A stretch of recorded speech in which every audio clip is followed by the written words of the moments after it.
Halo guys, selamat kembali di channel GKSTD. Di video kali ini saya akan membahas mengenai sesuatu yang lagi viral ya. Sesuatu apa itu? Ya sebenarnya nggak tahu ya viral atau enggak ya. Cuma saya lihat tuh banyak aja di YouTube konten kreator yang paling khususnya itu Nanang MRK itu ya. Itu yang paling terdepan dalam urusan yang seperti ini. Seperti apa itu? Apalagi kalau bukan jaringan internet ya. Siapa yang nggak kenal dengan Nanang MRK gitu ya? Kalau sudah mencari solusi jaringan itu pasti sudah tahu Nanang MRK gitu ya. Akan saya bahas kali ini itu adalah Starlink ya. Nah, katanya itu Starlink, saya juga tidak tahu apakah ini medianya valid atau cuma bercanda. Tapi kebanyakan media berita itu kebanyakan bercanda sih. Judulnya itu kebanyakan bercanda. Kenapa seperti itu? Ya clickbait ya. Jadi media ini kayaknya lagi sepi-sepinya gitu ya. Kenapa nggak digubris aja ini ya yang sedang korupsi gitu ya, yang sedang koruptor gitu ya. Misalnya koruptor ini lagi makan di ini. Nah, koruptor ini yang satu ini lagi jajan di sini. Nah, itu saya rasa kliknya bakal lebih banyak daripada bikin berita hoax tentang Starlink ini gitu ya. Ayolah guys, kalau beritanya seperti itu mengenai kehidupan koruptor, bagaimana cara dia korupsi gitu ya, pasti lebih banyak yang mengklik itu ya.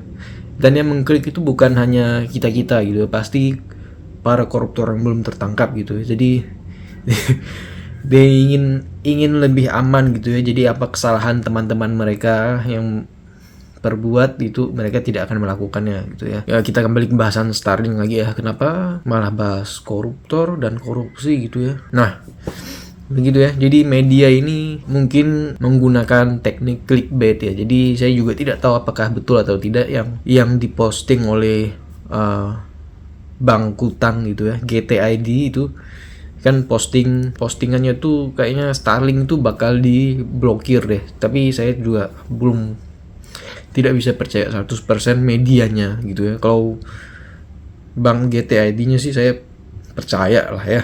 Nggak mungkin saya nggak percaya gitu. Karena ya dari dulu saya pantangin GTID ya. Cuma ada satu aja yang dipangkas ya. Dia tuh mereview monitornya tuh kurang. Biasanya dibawa penggaris ukur gitu ya. Saya kangen banget penggaris ukurnya tuh mungkin hilang ya.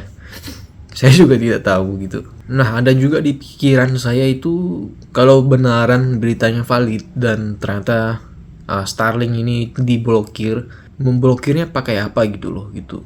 Mungkin ada beberapa yang beranggapan websitenya diblokir gitu ya. Jadi untuk memperpanjang paketnya atau membeli paketnya dan mengorder satelitnya itu susah gitu ya. Nah, saya rasa kalau ini terjadi gitu ya, itu bakalan itu sih gimana ya, bakal susah gitu ya. Indonesia itu market yang underrated gitu ya.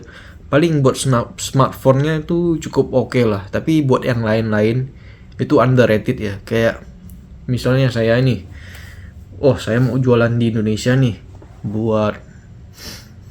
bukan buat cuan ya. Itu belakangan lah cuannya tuh. Buat apa ya? Memperluas pasar gitu ya. Jual harga modal pun tidak apa-apa gitu. Yang penting berikutnya itu dinaik-naikin sedikit itu ya. Kalau buat yang mau berjualan gitu ya, sudah ditolak gitu ya. Gimana mau invest gitu ya? Berjualan aja di sana nggak boleh. Masa kita harus invest dulu? Kan seperti Wuling. Kalau nggak salah ya, kalian bisa tulis di kolom komentar gimana ceritanya Wuling bisa menginvestasikan membangun pabrik di Indonesia gitu ya. Saya rasa itu Wuling itu pertama-tama tidak ada pabriknya dulu di Indonesia gitu ya. Mereka masuk berjualan dulu. Untuk apa? Itu sebagai untuk parameter. Wah, kayaknya kalau saya invest di sini penjualannya bakal bertambah gitu ya. Itu sebagai parameter interest masyarakat ya. Apakah masyarakat ini tertarik dengan mobil Wuling gitu ya. Dan ternyata iya, tertarik ya. Dan Wuling langsung invest gitu ya. Kalau Elon Musk mau jualan parameter dia tuh mau investasi tuh nggak ada, hilang. Itu analisa saya gitu ya, yang notabene tidak ada bisnis ekonomi gitu ya. Cuma saya itu berpikiran logika arsitektur aja gitu ya. Soalnya di arsitek saya belajar juga. Itu ada namanya studi kelayakan gitu ya. Apakah bangunan seperti ini layak dibangun di tempat seperti ini? Misalnya analisa yang paling simpel aja gitu ya, sekolah gitu ya. Nah, sekolah itu kalau kami ya belajarnya di satu buah kecamatan lah. Ini masih skala kecil ya. Satu kecamatan tuh misalnya ada berapa sekolah? Apakah sudah lengkap SD, TK, SD, SMP, SMA gitu ya? Apakah sudah lengkap di situ? Kalau misalnya kurang SMP ini, nah berarti bisa jadi dibangun gitu ya, cari tanah lahan kosong untuk dibangun. Nah itu analisa simpelnya gitu ya. Dan di kecamatan ini ada berapa orang gitu ya, kapasitas. Jadi itu dianalisa, dipikirkan point of interestnya. Oh bukan point of interest ya. Seberapa ini ya parameternya tuh bakal berkembang nggak itu sekolahan ya, bakal bermanfaat nggak bagi sebuah kecamatan tersebut ya. Itu analisa ya, sederhana lah ya, sederhana sekali gitu ya. Nah sama seperti dan nah itulah kalian tahu lah ya, itu pasti ada analisanya gitu ya, nggak mungkin sembarangan bangun gitu ya. Misalnya di kecamatan ini butuh sebuah bangunan, misalnya rumah sakit, itu dipikirkan jaraknya berapa dari perumahan-perumahan atau lingkungan itu ya, masyarakat gitu ya, jauh ndak aksesnya gitu ya. Itu dipikirkan lah. Itu namanya apa, jadi bahas arsitektur anjir. Kita kan lagi bahas Starlink ya. Ya kembali ke topik gitu ya. Jadi Starlink ini parameter buat Elon Musk berinvestasi ya. Jangankan mobil listrik deh, internetnya dia aja yang produknya kecil, harganya terjangkau ya, untuk teknologinya itu sangat terjangkau ya gitu ya. Saya berani bilang seperti itu, walaupun saya susah juga beli. Saya bilang itu masih terjangkau ya untuk teknologi yang super canggih. Jadi hilang gitu ya, parameternya hilang gitu ya. Sebuah Elon Musk didorong gitu ya dari Indonesia gitu ya, supaya tidak masuk gitu ya. Tapi sebelum Elon Musk ini mau masuk, Starlink ya, salah satu produknya Elon Musk itu rayuannya tuh, waduh, saya jadi kayak jijik gitu ya liatnya ya.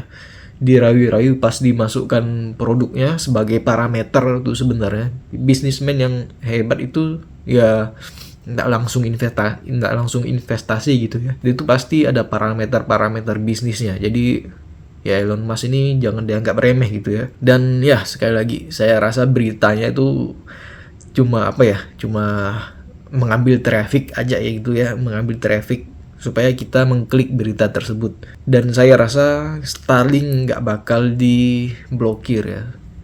Ini prediksi saya ya, kalau diblokir wah parah betul sih. Jadi apa Indonesia gitu ya. Elon Musk mau jualan saja nggak boleh gitu ya. Gimana mau invest gitu ya. Kan adalah pasti parameternya supaya dia mau investasi gitu ya. Kalau ini ditolak ya saya rasa sih nggak bakal diblokir ya gitu ya. Oke, sampai di situ saja video kali ini. Semoga kalian terhibur dan sedikit informasi. Seperti biasa GKSDD out ya. Sekelasnya Elon Musk aja ditolak, gimana yang mau investasi buat pertanian gitu ya.